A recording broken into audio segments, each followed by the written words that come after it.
Este libro es conocido como posiblemente el más antiguo de la Biblia. Su nombre se basa en el personaje principal, un hombre llamado Job, quien fuera una persona de mucha riqueza material que contaba con una fe en Dios aún mucho mayor a sus riquezas terrenales. En el primer versículo de la Biblia podemos ver que Job es descrito como un hombre intachable, recto, temeroso de Dios y apartado del mal. Job 1:1.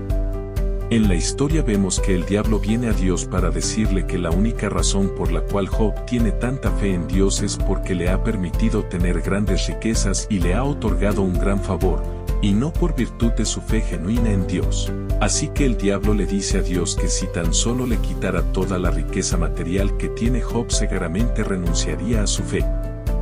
Así que Dios le da permiso al diablo de quitarle todas sus riquezas a Job, pero que no le tocara la vida. En cuestión de un día, Job recibe noticias muy malas, cada una informándole que todos sus ganados, sus siervos y aún sus hijos han muerto debido a terribles acontecimientos repentinos.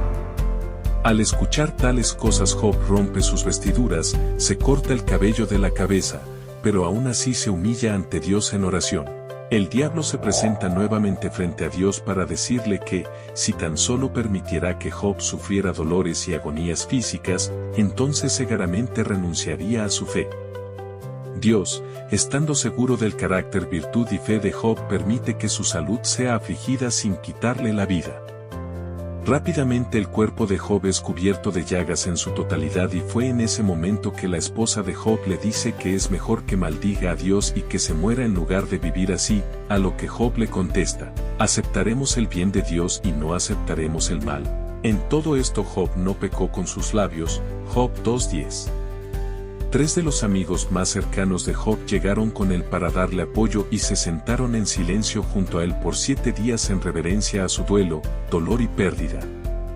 Es en el 7º día que Job vuelve a hablar y cada uno de los 4 hombres empiezan a compartir las reflexiones de los problemas de Job.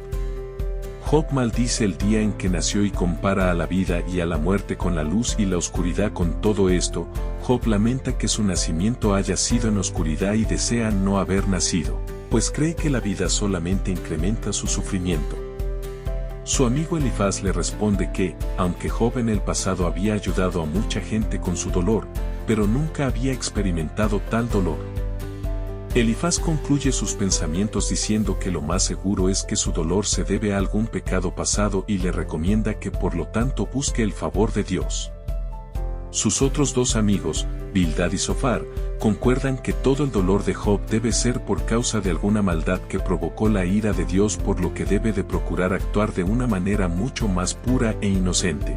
De la misma manera, su amigo Bildad sugiere que los hijos de Job, por causa de su comportamiento, se condenaron a sí mismos. Para terminar la discusión, Zofar termina diciendo que aun a pesar de su sufrimiento y pérdida, puede ser que Job merezca aún más sufrimiento del que está experimentando. Al escuchar toda y cada una de las opiniones de sus compañeros, Job se enoja tanto que termina llamándoles médicos inútiles, forjadores de mentiras. Job 13:4. Job procede a preguntarse por qué Dios juzga a las personas por su comportamiento cuando tiene todo el poder para cambiarlo y para perdonarlo.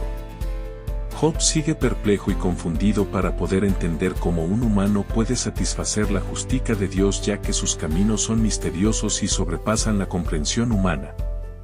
Job dice que Dios no puede ser burlado y que aún él no se conoce a sí mismo lo suficiente como para poder defender su caso frente a Dios, por lo que Job deseaba que hubiera alguien que pudiera ser el mediador entre él y Dios o ser mandado al Seol.